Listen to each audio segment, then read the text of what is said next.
everyone, this is Holly. Before I get started, I wanted to take a second and thank Custom Craft Tools for so kindly sending me their soap mold angler to review. I've been really excited to try it out, and even though my soap design in this video is fairly simple, I really appreciated having a tool to securely hold the mold at an angle, and I found it very quick and easy to adjust. I'm looking forward to trying it out on some other designs, like Shea Helene's chevron design or even a geometric landscape soap that I have in mind. Because this was right before the holidays, I decided to make a sweet peppermint soap and wanted the colors to be dark pink and white. For the pink, I prepared rose clay by hydrating it with distilled water and indigo root powder by mixing it with sunflower oil. I like to use these two colorants together to create a nice deep pink color. And finally, I mixed water-soluble titanium dioxide with equal amounts of warm distilled water and allowed it to sit for a few hours. You can leave this out if you like. I just wanted the soap to have more of an opaque appearance, and I also wanted to try incorporating it in a different way to see if I could eliminate any white spots without accelerating trace. After the colors were ready, I prepared my oils and lye and waited for them to cool down. If you're interested in the actual recipe I used, I'll show it and how to enter it into a soap calculator at the end of this video. My idea for this soap was to create horizontal lines with a side pour and then add a hanger swirl at the end. Ever since I made my One Pot Wonder soap for the Soap Challenge Club a few months ago, I've wanted to try that technique again and modify it slightly by running a hanger tool down the middle in kind of a shimmy motion.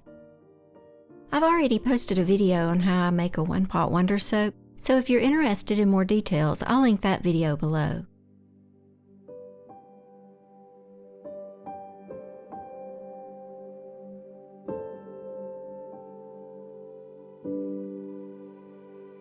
For this technique, I wanted the soap to stay fluid as long as possible, so I initially just hand stirred for a couple of minutes, and then added the fragrance, which is an essential oil blend of lavender and peppermint.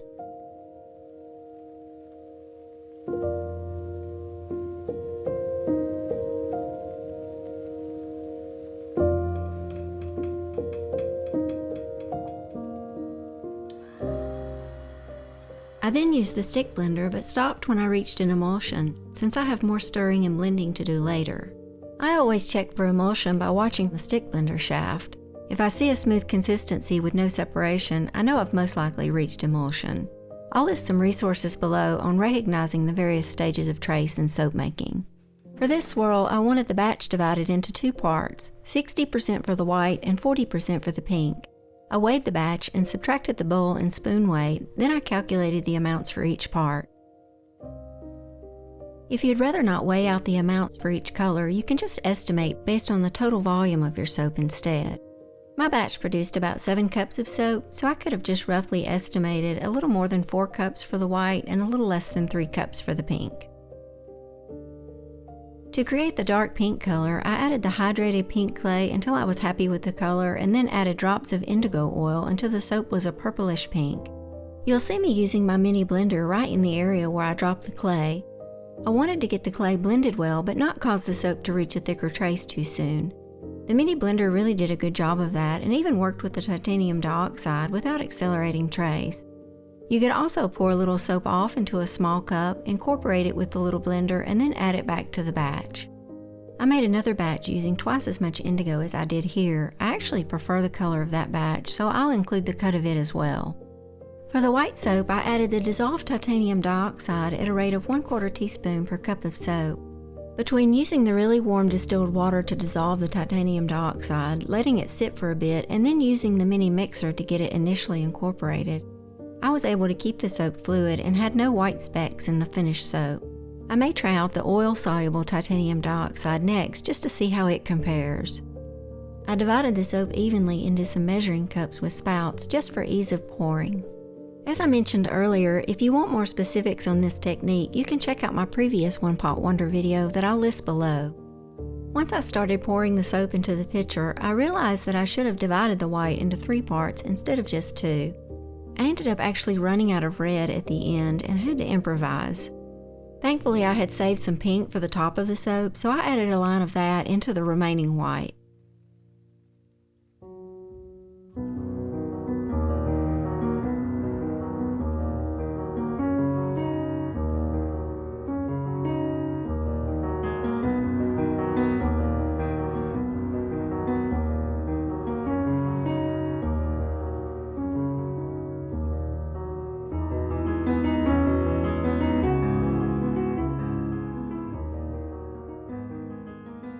In the second batch I made, I did divide the white into 3 equal amounts, and I really liked it better.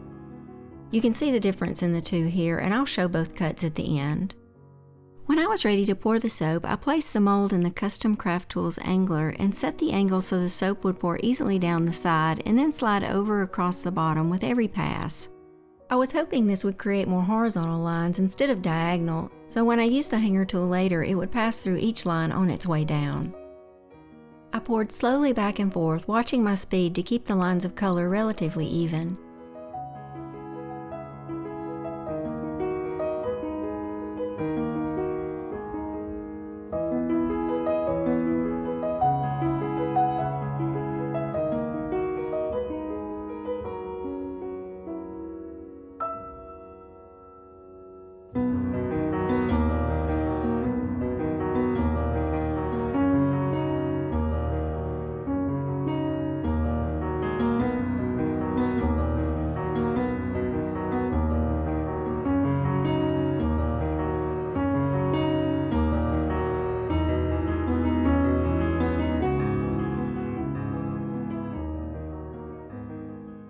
When I reached the top, I was able to easily adjust the angle and then continued with the pour.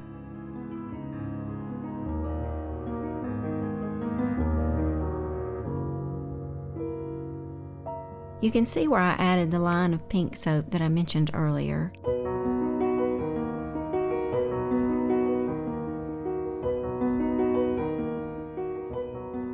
It's hard to really see exactly what I'm doing with the hanger tool here, so I added a diagram to show you what I was attempting to do.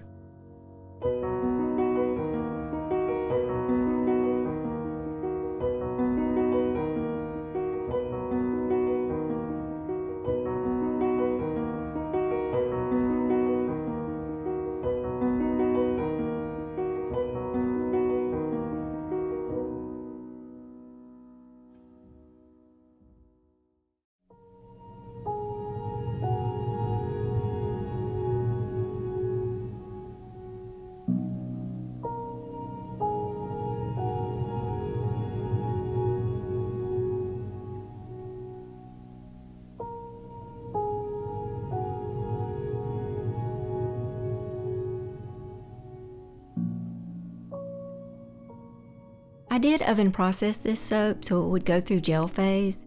I preheated my oven to its lowest temperature of 170 degrees Fahrenheit, then turned the oven off and placed the soap inside. I left the oven light on for about 3 hours and then turned it off as well. I wasn't able to get back to the soap for a couple of days, so it remained in the oven for almost 48 hours, at which point I was able to unmold it and then cut it a few hours later.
I thought it might be helpful to show the recipe entered into a soap calculator. I'll probably try and do this for any future videos where I use my own recipe. I actually use a program called Soapmaker 3, but I'm showing the recipe in SoapCalc since that seems to be the most requested soap calculator.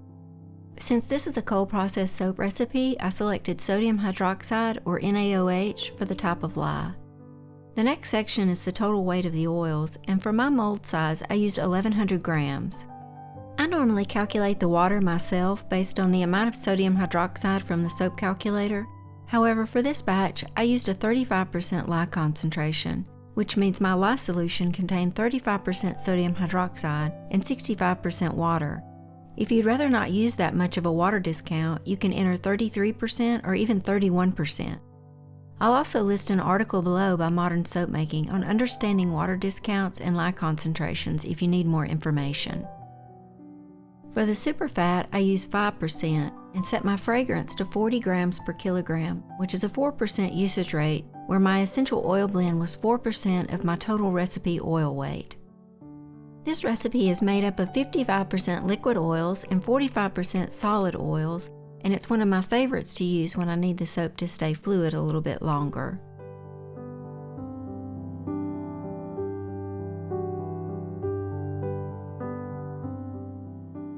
After everything has been entered, you can then calculate the recipe, and SoapCalc will give you a nice listing of the entire recipe that you can view and print. Thank you so much for watching, and thanks again to Custom Craft Tools for sending me their Cheshire Cat Mold Angler. It's such a wonderful tool, and I've really enjoyed using it.